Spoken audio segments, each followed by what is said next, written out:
Hey everybody, and welcome this week to Jumping Flash. This is an action-adventure game for the original PlayStation 1, or at least as much of an action-adventure game as an action-adventure game could be on the PlayStation 1. This is it's not long, but it's a lot of the same, so I'm going to go ahead and hop into it and get the introductory cutscene out of the way real quick that'll tell us the story of this game.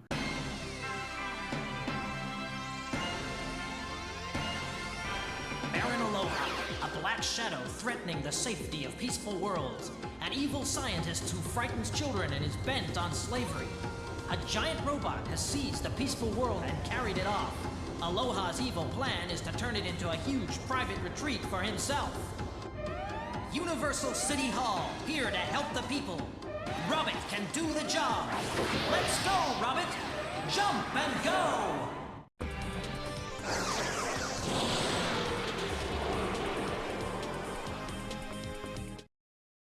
And that's pretty much it, the meat and potatoes. Nothing too fancy, but that's to be expected from a game such as this. So we have 3 stages to every world, 2 normal stages and a boss stage, and we can go ahead and get started here. And again, this is just the first, which is a normal world. In this game, it has absolutely phenomenal, very beautiful graphics, I think, at least for a PlayStation 1. Like, if you look at, like, the PSX collections that a lot of people do these days, I would say that this game, like, is kind of a standard for it. Not necessarily that people are inspired by it, but, like, if you were to compare, you know, this game's graphics to one from a PSX modern collection, you'd probably think of this game. So anyway, we have to collect 4 of these little carrots in every level. Each one has a letter designation. That one has E, for example. This one over here has an I, and all of the letters come together to spell out exit, E-X-I-T. So we've got 2 more. What the hell is jumping on my head? I guess I should have guessed it's a little frog. Yeah, it would be a little embarrassing to die before, well, on the first level of all things. Jumping Flash games I've never really have thought have been all that hard, but, you know, I guess you can die a time or 2 here or there. So what we're going into now is actually a bonus level. The objective of this bonus level is to pop all of the balloons in this level. It's not very hard. You do get little... you can kind of notice that we've been picking up little powers here and there. I haven't used any of them. I generally save them for the boss fights. It kind of sucks because only so many projectiles can be on the screen at once, so if you see me suddenly stop shooting and it doesn't make sense, well then that's wise, because I hit my projectile limit and I have to wait for a few more to despawn before I can shoot anymore. I guess a few more UI elements. For this minigame anyway, up in the top left, you can see how much time we have left in the minigame. For this minigame anyway, we have plenty of time. I'm not going to be showing off each and every little minigame. We just got a power pill, which increases the damage that we do. And we also perfected that minigame, and what that means for us is that we get a bonus life. So, nothing too special, nothing... You know, you can also, if you happen to forget or, you know, not be paying attention to how many boosts or these jet pods that we're collecting that you have, up at the very top, you can see we have 3 out of 4 red like little squares. If we grab another one, you can see it just filled up to 4 out of 4 red squares. We have a time limit. In the second game, I believe that time limit in the top left is shared between... Well, I guess it can't really be shared between levels now that I'm thinking about it. So maybe I'm wrong in that regard, but you have a time limit on every level. Some are more forgiving than others, but again, this game really isn't that hard on the whole. So it's not worth complaining about. You can also... There are pickups in this game. During, like, automated sections of this game... like if you take an elevator, for example, the time limit is actually paused. Another thing worth considering is that there are, I had mentioned, pickups that can extend the amount of time that you have. So we have 9 minutes, about 40 seconds by the time I get done with this analogy. And you can pick up a 30-second increase, and it would put you at 10 minutes and 10 seconds. And there's a couple of those per level. Honestly, if you go out of your way to bother getting them, you're probably going to waste your time trying to get the bonuses anyway. But again, this is like, I couldn't imagine spending more than maybe 5 minutes on any given level. Also, on your mini map in the top right, you can see their orange things are things that'll actually let you or help you complete the level. Sometimes it's the exit, sometimes it's these jet pods. In this case, obviously, it's a jet pod. So if you're traveling through a level and you like don't want to constantly keep moving the camera up because it's a little bit of a pain in the ass, you can just pay attention to your minimap. Also, something handy in that regard is like, you only have so much vision in this game as far as like your draw distance. So if it's outside of the limits of the level and it's above you, you can still look at your minimap and it'll tell you, where it's at and stuff, or if it's near you anyway. So now we're on to our first boss. None of the bosses in this game are very hard, and they become less hard whenever you use sort of my strategy. This boss in particular, the first boss of any game isn't really all that difficult. This guy, he'll eventually come back down. I really like this little power up because it has sort of a heat seeking element to it as well. And see, just like that, we beat the first dragon. I really like the boss and level designs in this game. I'd sort of I said it outright earlier, but I had made mention that like I kind of think that this sets sort of a standard, and not necessarily because like everybody's inspired by Jumping Flash. I'm sure a lot of people haven't heard of it, and it's not even to say that derivatives of Jumping Flash have inspired people. I just think that if you like kind of look at this game and you look at the graphics, it's like there's not like storytelling that are in the levels like you might see in something like, I don't know, not Deus Ex, but like System Shock. But there are like, this is like a ancient Egypt kind of architecture. I would say almost Greek columns, more like it. But anyway, none of the levels are very difficult. I read like a palm tree. How long? Like this took a studio back in the day to do. There is also a game on Steam right now that is literally 100% inspired by this. It just kind of is not very great. I think I owned it. I either currently own it or I'm trying to think if I refunded it because I also had some performance issues with it. But it's a game that is directly inspired by this game where you play as a rabbit and you do a lot of the same things.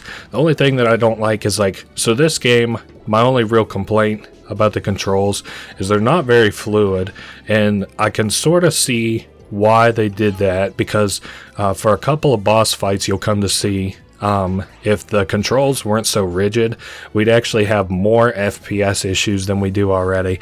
So by kind of taking the game in a bit of a measured approach to the controls, by making it so that the player can only do like so many things that hopefully aren't going to fuck with the FPS, you don't have to worry about the frames dropping, but it also makes it very hard to control.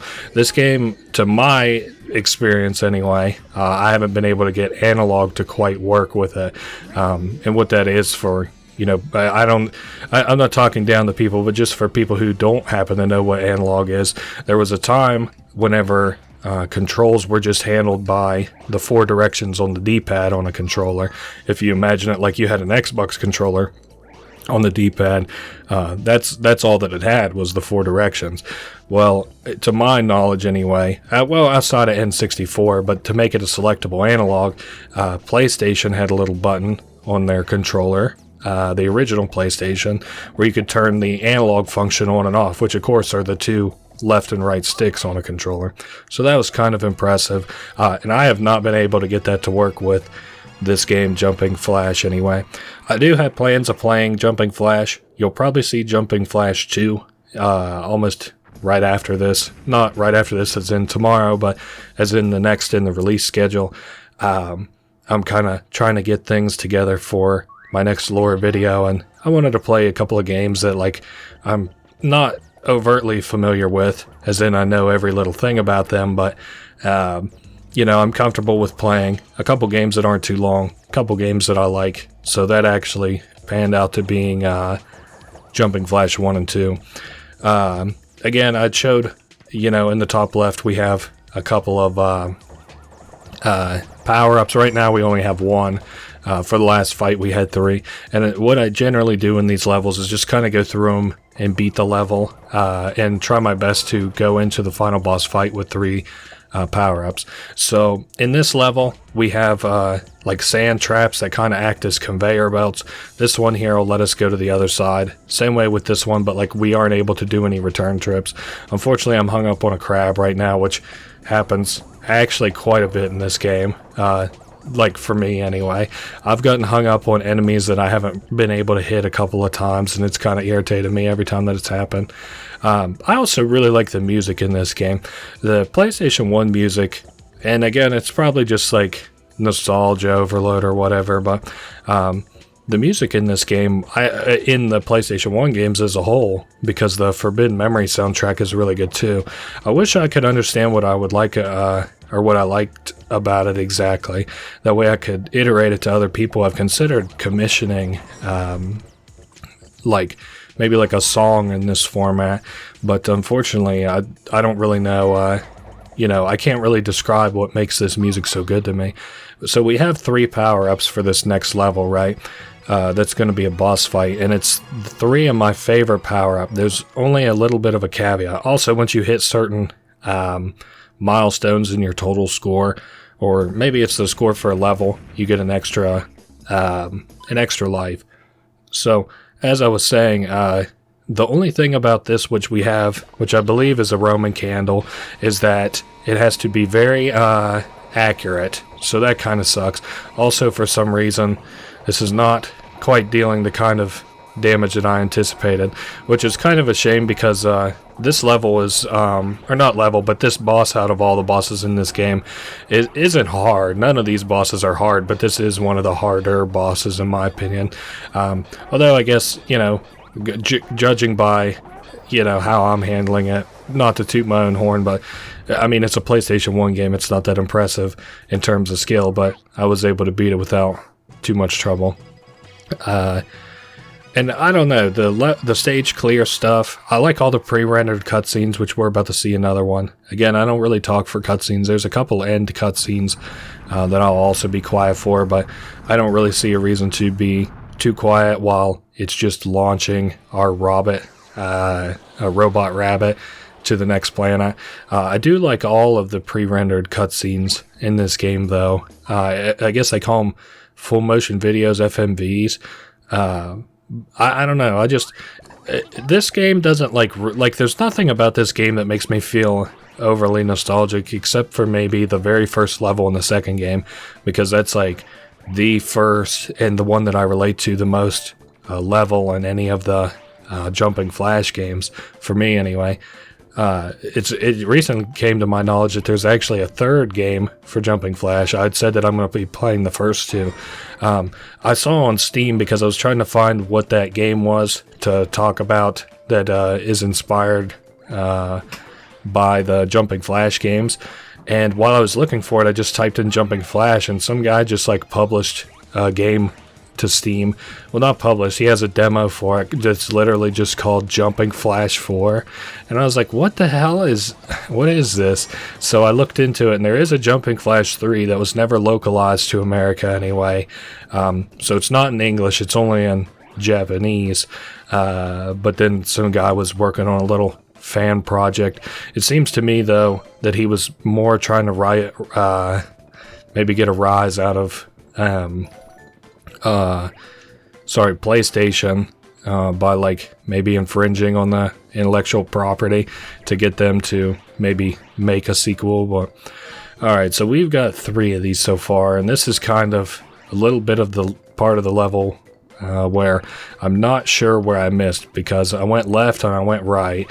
So we're kind of looking for 2 things. One, we can look for the pod, but also the little time stop thing that we can get from time to time will point to us on the map where the jet pods are too. I know we haven't yet actually ran into a time stop power up, but whenever we do, I'll show that off for sure. but it looks like we didn't need it, thankfully. I don't know, something about it. I like the books are really really nice. This is obviously like some kind of like a storytelling, like a children's toy, maybe like a toy store or like a children like. It's just like toys, and of course, I think I've shared this online before, but they're like Modus Interactive is a person who makes games, but they're also really interested in like 90s and 2000s kind of early video game and pre-rendered graphics too, and they have a couple of background sets that are available online for free, where they just like made like a pre-rendered background, put it out in like at a crazy high quality, and then published it. And one of those is like a chess. One of their backgrounds in their collection of backgrounds is a chessboard, and I think it looks really nice. So I had mentioned before that like I guess it kind of looks like, I'm trying not to get hit too many times. Yeah, we've got a jet pod that's above us, but I'm not going to be able to get to that right this second. So what does this sign look like? Sky Park. So these are like on rails, kind of like they lock you to a certain position and have you go a direction. I was a little bit worried about maybe falling into a chasm there, so I went ahead and hopped off of it. To my knowledge, there's no part like that where you ride on rails in the second game, but again, I don't know. I just am a little apprehensive about it in this game because I never really understand how it works. This is a little jump pad which sends you up pretty high. It does happen that in a couple of other games. The second game, the things that you have to collect in every level are called moo-moos, M-U-U, and they also have little things like they'll be on like a fan, and it'll be pushing them up in the air like the Charlie and the Chocolate Factory movie, if you're familiar with that scene.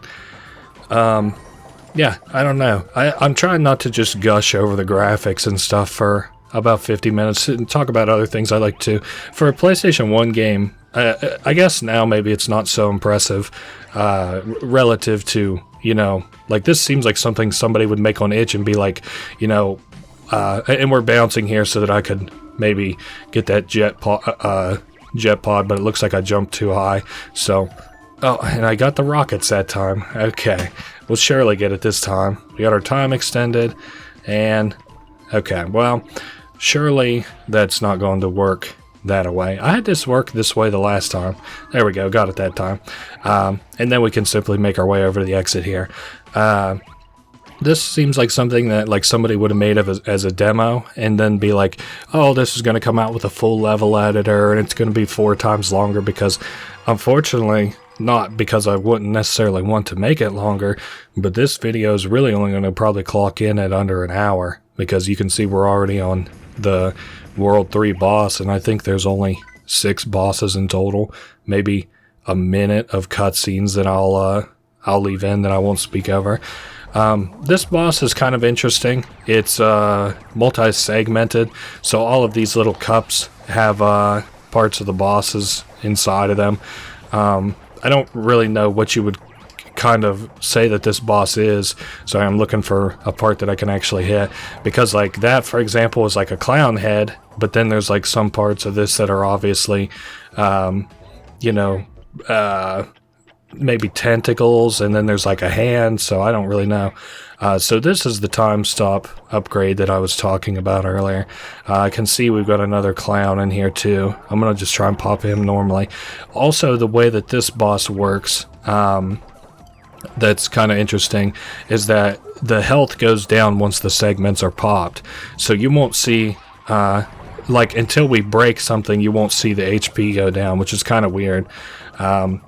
I don't know. I really like the cups aren't really that impressive, because but the thing is, like, and it's again, I don't really make any like I don't want to lie and say that this game doesn't have some level of nostalgia for me, and that's the last time I'll say that word, because I have trouble sometimes with saying the same word over and over again in these Let's Plays.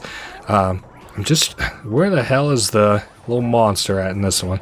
Whatever, we might have to move on, and of course he's out now. But I won't pretend that this game doesn't have like some kind of a feeling to me just because I played it whenever I was younger. But it really doesn't feel that bad for like a video game that was for the PlayStation for like 98. I mean, that's how it even ends up on the channel. But having said that, I was like having this discussion with another person the other day. It's like, it's weird how many games that like I enjoy to play, but I really wouldn't say that they're necessarily like good or great games. So once you popped every other of the cups, you then have this guy who will just spin around like this, whichever cup you pop last, and then he comes out of it, and that's over for this level. We beat 3-3, the whole world of 3. But I was saying how like, you know, there isn't like, this game isn't even on my top 100, and I still like enjoy playing it, which is kind of a weird experience for me because I wouldn't even argue that this is a good game. It was good for the time, but like, you know, to be playing it now in 2024 is like not crazy or whatever, but it's just kind of like, you know, why would you? There's probably an alternative out there that's maybe better. Anyway, we're on World 4, Stage 1. I think we got some snow-themed levels on this one. Yeah, this one is actually really, really slippery, which I kind of like it because some of the levels get like harder and some of the levels get easier. I also like, you can see this thing, for example, this Baron Aloha. For whatever reason, that thing has a Baron Aloha sign, whatever. But I think that's cool because, you know, Baron Aloha, just in case you've forgotten, is like the big bad guy in this. I don't have an obsession with him, but I'm really, I don't know if you'd call it like, not impressed, but I enjoy the aesthetic design and the overall character design of like professors with gray hair, sort of like Pokemon Oak is a good example. Professor Light from the Mega Man games is another good example. Baron Aloha from this game, I guess. There's a time extender there. I'm pretty sure I've picked up another one of those before also. So again, I think it might be above me because I just mentioned earlier about how, you know, you can tell where they're above you in the mini map, and I'm pretty sure that this one is maybe above me. I want to get so high up first and then maybe take a look because I'm a little bit, concerned it was the exit. That's fine. So that's not the one we're looking for. The one we're looking for is over this direction. And you can control yourself in first person to move the camera. So I'd mentioned that this doesn't have analog compatibility. So you actually have to control the camera, hold R1 if you're imagining a PlayStation controller, and move the D-pad again. So that's kind of I mean, it's unique for sure, but not very good camera control. But I mean, hey, you kind of convert. It's interesting because you're basically like using the most out of the controls that you have, so that's kind of cool. I'm sure I can get to the top here. There we go. So that's the last jet pod. We can go ahead and exit this level. Again, I mean, I think I played a Flash game for longer than I think I'll probably play this game for the channel, which is kind of crazy. Again, you know, I don't necessarily want to play this game so short, and I could do like a sort of a double feature, but that's not necessarily really how I do things. I only do kind of like more than one game in a video if I have like a pretty good reason to, and simply the game being too short, and it isn't even that short, it's worth a video.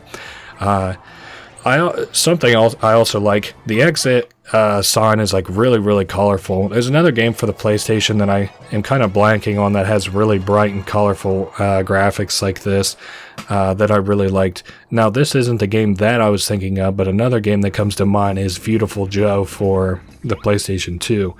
Oh, this level is actually kind of interesting too. I believe this is a level that has a underwater element to it. It also takes place on multiple layers. So this level, there is one pod on every floor, and there are 4 pods in total, and then of course the exit area. So we have a jet pod down this upcoming corridor. It looks like, unfortunately, we're blocked off by the let's see, tights hang to the ceiling, I believe. Mites are on the ground, I think. Might have that backwards. So this is one of those cases in which you get into an elevator and then you get moved. And we're on a different floor. I almost got pushed right back into the elevator. But yeah, we're underwater. I was like, underwater levels in video games I've never really liked.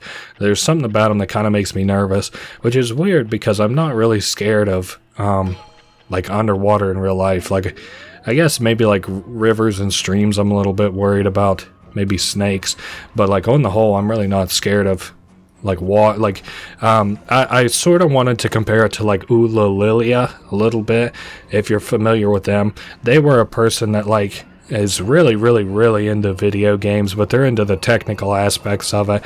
I'm more so like a art and story kind of guy. They really like the technical aspects of a video game, like how they work, what your maximum speed can be in a video game and stuff. And but I think, if I had to guess, just because they played video games so much, they grew to be scared of blue water in real life.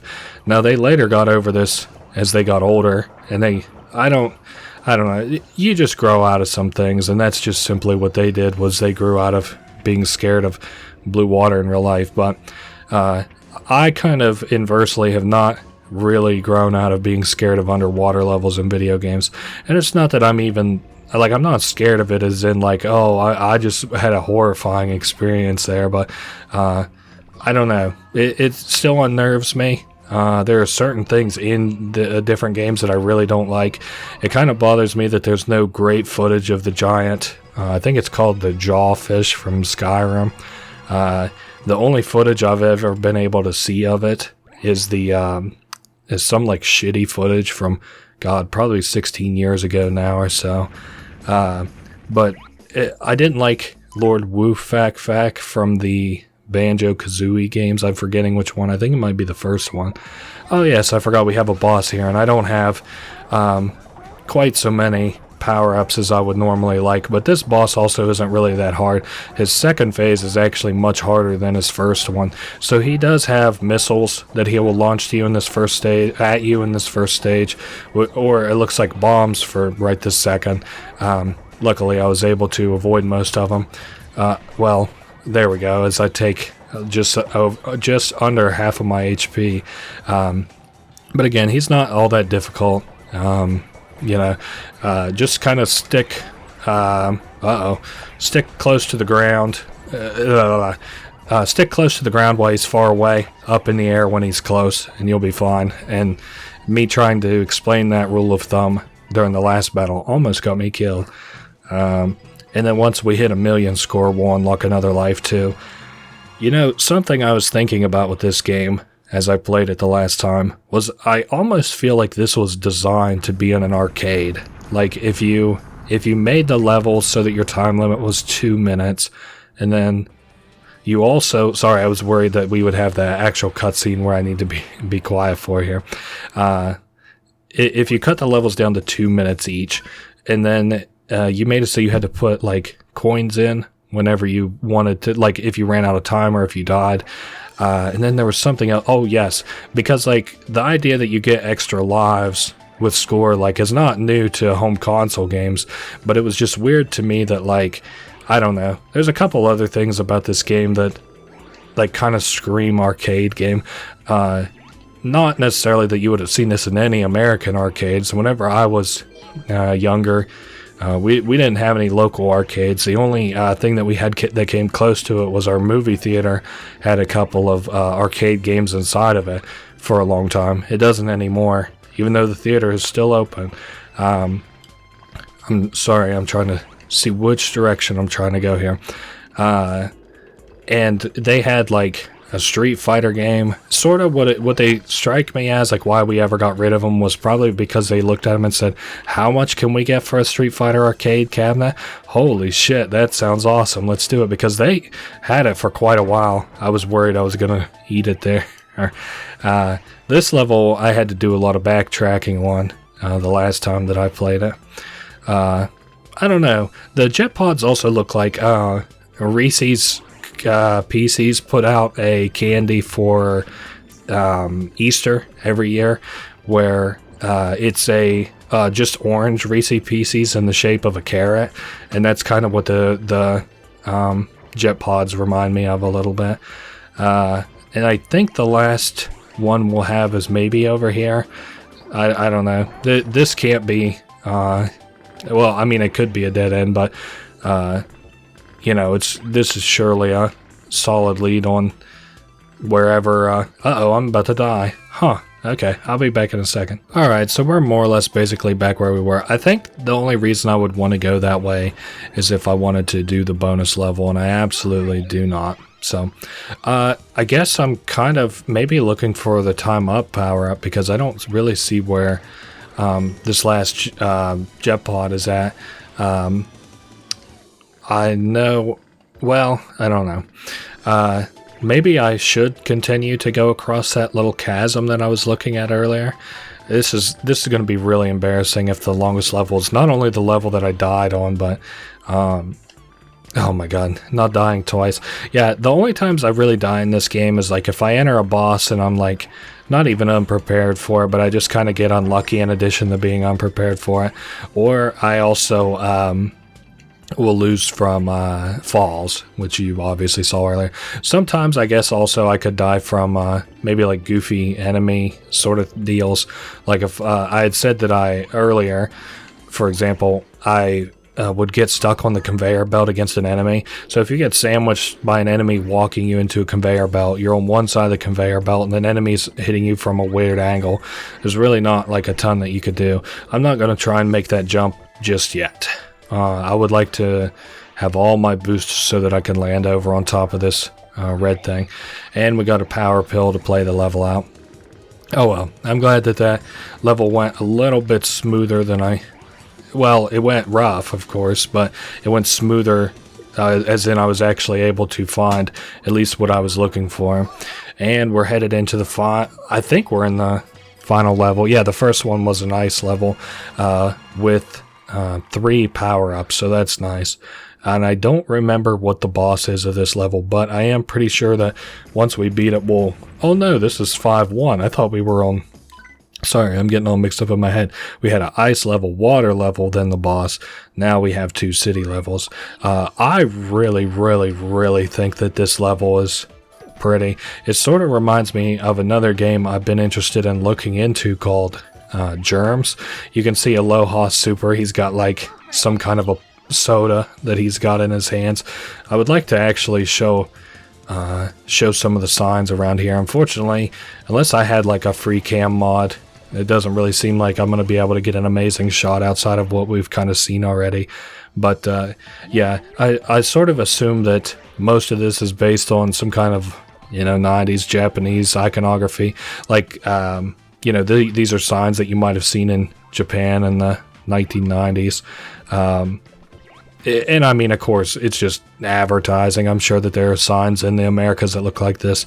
It's interesting sometimes how we also adopt foreign ways of advertising. Like, I don't know that I've ever been inspired to buy something on the internet anyway that had the aesthetic of Japanese, but sometimes in real life, you know, the neon signs and the like colorful iconography of you know, like whenever I go to like a city or something can kind of sway me into buying something.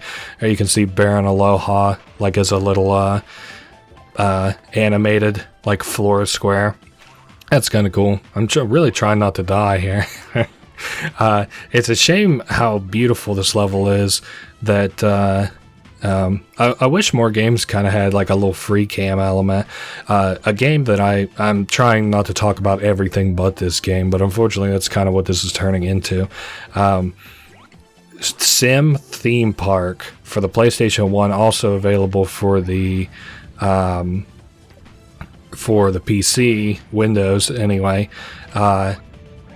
had a free cam mode where you could walk into your theme parks and ride the rides and see what your park looked like, and it had PlayStation 1 graphics like this. Obviously, well, at least the one was on the PlayStation 1. So, yeah, I thought that was a really nice sort of free cam experience. Again, I guess it's not free cam. You can't really fly around, but you can walk around like you were in the park. So we've got a little bit of a problem now, which is I don't know where the last thing is, and unfortunately I don't think this power pill is going to help us out too much. So we've got the exit there. It kind of sucks that I get lost in these levels. Not that they need to be any more streamlined than they are. I mean, it's a children's game and we got 7 minutes, but when I'm not making progress in these games, it kind of doesn't feel very good. So I'm just checking both my mini map and walking around. I would say almost assuredly it is some area near the beginning of this level that I just neglected. Oh wait, there's a jet pod. Okay. Yes, kind of right in the regard that it's a simple area that I neglected. So let's go ahead and grab this. The flying enemies in this game are really fucking annoying because they can deal damage to you, which isn't really that bad because you can see how kind of easy I'm able to shrug off damage. But the thing that kind of irritates me about the flying enemies is their objective seems to be to knock you into the abyss, which is extremely annoying. So we've got a boss fight coming up after this, and if I'm remembering correctly again, this is actually kind of a pretty fun boss fight. Man, we didn't make very many points off that at all. I was thinking we might end with 1.5 million points, but I don't know that that's going to happen. This boss fight, like I was saying, is actually pretty cool. It's a World 5-3's boss fight, and it's like a little cube type deal. It really makes use out of knowing to press R1 and then to change your aim. This was also that level that I was talking about, that like frame rate kind of goes crazy just because of how many projectiles are on the screen and stuff. And this is a thing that I experienced anyway on my PlayStation 1. So I am playing this on an emulator, but I had these same issues on my PlayStation 1. So he'll cycle between a few different attack modes. They aren't like predetermined. Like it'll always be like squid and then another one and then another one. It's randomized whenever he goes to do that attack. Yeah, we're gonna get hit with bombs here, unfortunately. Which is fine because I would say like 1 or 2 cycles of dealing damage to him will probably kill him. But I really like this guy kind of as an enemy. He's like a cube that can transform into things. It kind of reminds me of a Tai 2 boss that's like a bunch of balls that can transform into something. Yeah, so this one here is kind of like a spike. Unfortunately, it's shooting a bunch of shit. I'm actually just trying not to die here. There's been a lot of times in these levels where my objective has been to just not fall off the edge. I think in the final boss of this game anyway, falling off the edge isn't necessarily easy, but it is something I've came close to doing a couple of times. So this almost looks like some kind of like a mech kaiju type deal, and we just barely beat it. You can tell how little HP we have at the bottom, and we got a level up because while we beat it, because whenever you beat enemies you get score, and then once you get to the stage clear you get bonus scores. We actually beat it and went over 1 million, which gave us our little extra life. So we've now got a cutscene. Take a good look. I knew this might happen, so I created this secret machine. Never underestimate the power of science. So really not anything that special. Also, what I like about this one is we only have 1 world, 2 bosses, so that's kind of unique. This level might be sort of imposing the first time that you're here for it, because it takes place the whole level is, the only word I can use to describe it is precarious. You're constantly on these high up parts of the level, and it's got very thin places for you to land and stuff, but the counter to that is it's not as big as the last couple levels that we have done, so finding the jet pods is not as hard. You can also, like, you'll notice me, I'm not really intentionally trying to skip the level. If I was a 8-year-old again, I would play this level in much the same way as I am right now, but I'm skipping kind of a lot of the architecture. It kind of expects you to maybe like fall down some of these points and stuff, and I will use them to like save me if it looks like I'm going to fall down into the ravine onto this planet. But I mean, on the whole, I'm not that worried about it. So I do think I want to land over here. I like the second game. Something that's included in the second game, which it'll actually tell you, it has a little bar that'll tell you, because if you start to fall too much in this game, you can't jump again. So you can jump 3 times, your initial jump and then 2 extra jumps in the air, because you're a robot rabbit. But if you fall too much after your first or second jump, then you can't perform your second or third jump. So that kind of becomes a bit of a problem. As I was saying, in the second game anyway, they include a meter that helps you judge when you'll run out of boost, so to say. So we've got 2 of these, and I am sort of a little bit worried about where this last one is, but that's okay, because we now have a time stop. It's over here. Real simple. And we don't even have to worry about this enemy who's supposed to knock us off of those blocks, knocking us off of those blocks. And then we got the jet pod behind us as well. I'm trying to think, because pretty soon it's just going to be me talking about the next couple of bosses that we have coming up. So we're kind of running out of our opportunity a little bit to talk about anything to do with the game. But if you can believe it, the reason I've been talking about, and I've kind of given myself some, leeway to talk about other things, is because there's really not that much to talk about in this game. It's a really pretty game. And again, I said that I don't necessarily want to sit here and gush over the graphics for 50 minutes to an hour. Like, the exit sign flashing is really pretty. The skybox, essentially, of the earth underneath you is really pretty. The animations in this game, like, we just beat that. The animations for all the bosses, the animations for the little FMV cutscenes, those are all awesome. Now, this is a boss that I also really like the idea of. World 6-2 is a black Robot. I'll go ahead and blast him with some of those explosives. So something that'll help you out a lot in this map is looking at your mini-map. It'll tell you where Black Robot is, even though you can't see him on the ground level. So, like, he jumps kind of like you do, and you can also jump to kind of counterbalance that, but you don't really have a lot of control over your camera in the air anyway. So you can counterbalance this by just looking at your mini-map and trying to avoid him in that way. Unfortunately, I'm not doing very well at all on HP, despite coming into this with more power-ups than I usually actually have. The only bright side, kind of for me, is that... whoops, I'm trying to get on his head. The only bright side for me is that I don't think he has a second phase where those little monster guys will come out again. And if he does, I'm just going to blast him with my cherry bomb. There we go. We'll get rid of these guys quicker.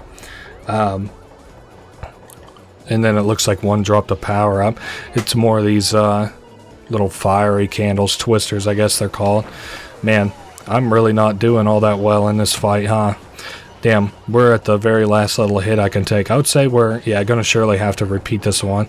Alright, that's fine, not that big a deal. I'll be right back. Alright, we're at a similar point as we were before, except obviously I have more HP and I guess technically a power-up as well, even though Roman Candle isn't all that great against this guy. I prefer the actual fireworks so that they can heat-seek this guy, but also another thing that I didn't really mention but may not have made sense to you guys was that whenever he goes to get on top of the little entrance and exit to the arena, you actually can't hit him. You can hit him a very little bit, but you can't hit him all that much. Like, he's got time, so he can only take so much damage as soon as he's up there, and then he becomes invincible. And that is the second to last mission cleared, and then we have one more mission to do, the World 6 Stage 3, which is our boss fight versus the Baron. This fight looks really, really pretty. It's not too exciting. It kind of reminds me of a wrestling ring a little bit. But then it has these, like, on either side of us there are these moving, I don't even know what you'd call it, like lights, for lack of a better word. It also sort of reminds me, we're talking games in this time period, for the N64 Pokemon Snap. There's the final level in it, the original one anyway, I haven't played the new one, features Mew as the final level, and the arena sort of looks like this, sort of. Not, you just kind of got to sans the Robert, the Baron, the wrestling stage, and one of the sides of the Rainbow Flashes. So I'm not really talking about much that this guy's, boss has to do with us here, because it's not too difficult. He goes into a phase 2, and if I'm not mistaken, there's also a phase 3. Some of these attacks are a little difficult to dodge. Some I find usually, if like you kind of remain fluid with your movements, like that's kind of like a PSI, like a psychic attack a little bit, and as soon as you see like the purple go off of those, they'll come at you. Again, like as long as you're remaining fluid and you're moving, not just staying somewhere, during or in between his phases of attacks, you're kind of fine. I'm trying to force him. I think he has one more little quick and easy phase, where he's where he's this top. I'm pretty sure we can't jump on him. I think he'll deal damage to us, so we have to just deal. He's not that hard. He's just a top. Kind of a pitiful stage 3, but I do like the Baron's design a lot, so I kind of forgive him for being a stupid boss on the whole. But I do like giant robot fights. Also reminds me a little bit of the the second to last boss in Glover, where you fight this giant robot. Kind of reminds me of that, because you control a robot and you fight another robot. Unfortunately, not that cool of a fight, but whatever. And that's World 6 Stage 3, completely done in a cutscene. You've only damaged my base slightly. Prepare yourself, Robert. Now my minions are really ready for you. I, Baron Aloha, am invincible! You ain't done yet. Yeah, I have no idea why that cutscene is what it is, that it says that you ain't done yet, because that is it. That's the end of the game. It has this extra and super mode. Extra mode just means that, extra mode means that the enemy, or the power-up and enemy placement is different in the different levels. It's kind of like, go back and play it and do it differently this time a little bit. Super mode just lets you have a bunch of jumps. I think it's 6 jumps versus our normal 3, and that's not really, we already beat the game, so but anyway, that's been Jumping Flash. You can go back and play the levels here if you feel like it, and I like it. We'll see Jumping Flash 2 very shortly, I'm sure. So I will see you guys next week. Later.